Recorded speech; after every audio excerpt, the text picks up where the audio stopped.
If you turn the middle, get high.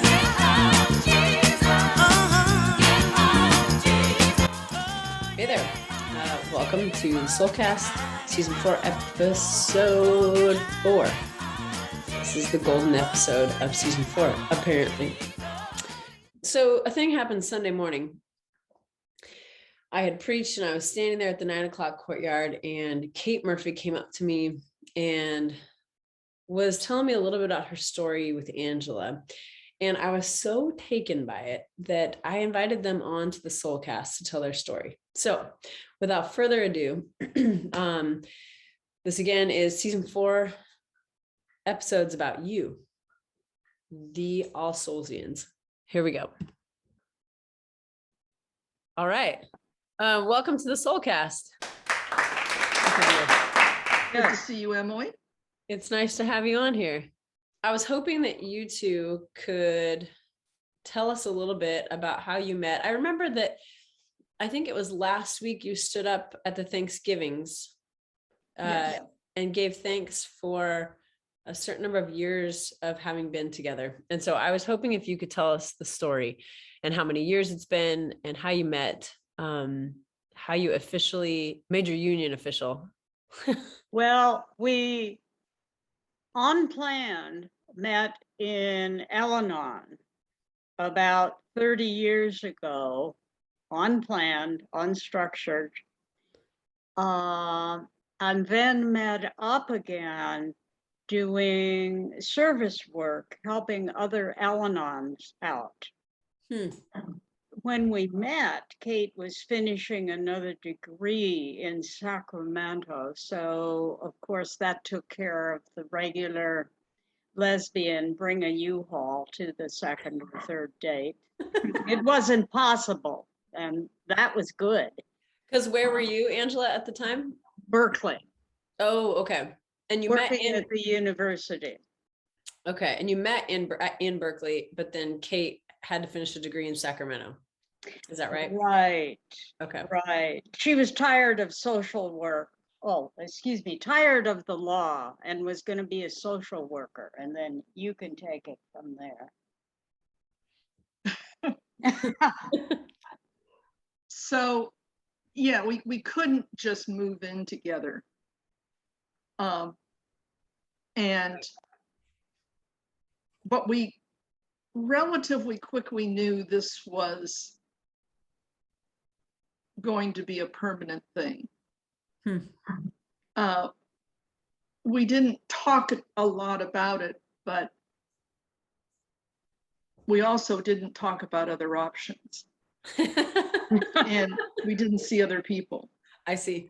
I had looked around a little bit, but not much. This was definitely a keeping relationship. I have a question though about that. Do you remember what made it feel like a keeping relationship rather than the others that you were a part of? For me, it was the fact that we talked about the future. We would talk about, we really were deeply in love with each other. And even if we only spent the 3 days or 2 days of the weekend together, this was a commitment. Okay. And we both shared a very deep spirituality. We liked going to church together.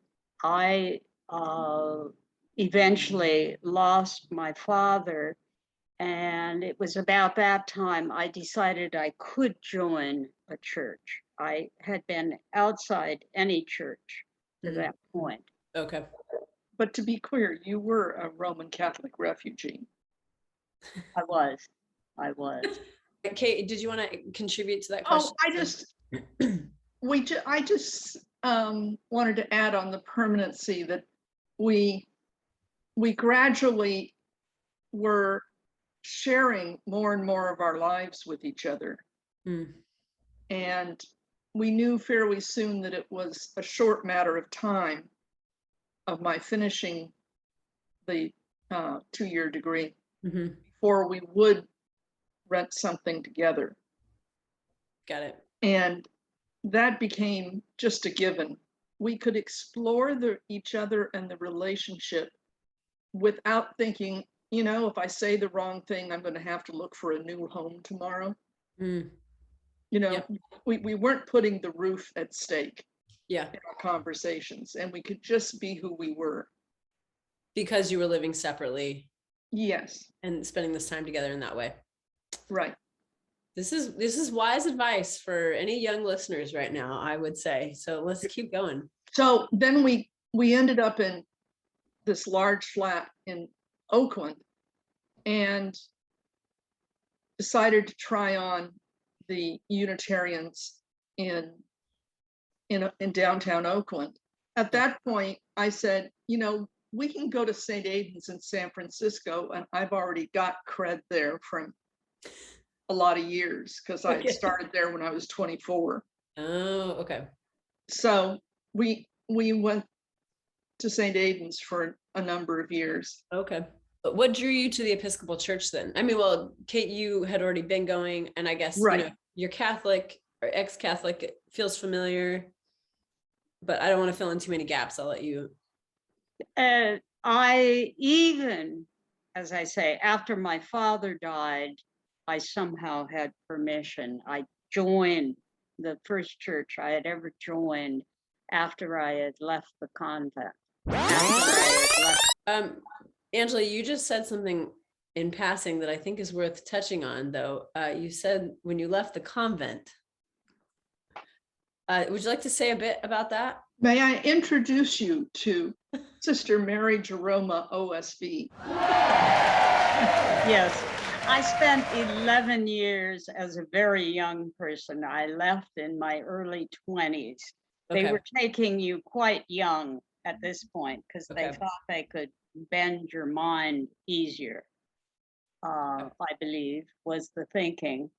And so I did this, and then all at once it was not quite where I was going, and it took a great deal of yes, I was in a Benedictine convent. Okay. Where were you at this time? This was in North Dakota, where I was raised. This is Kathleen Norris's monastery, where she goes. Got it. Okay. This also leads to eventually, we bought a house together. And as we were taking care of Kate's mother, we realized that maybe coming out of just a little house in Berkeley might not be the best idea for our aging years. So we started to search for co-housing. That's how we got here. Which is where Phoenix Commons. We're by the Park Street Bridge in Oakland. Yeah, co-housing, it tries your good and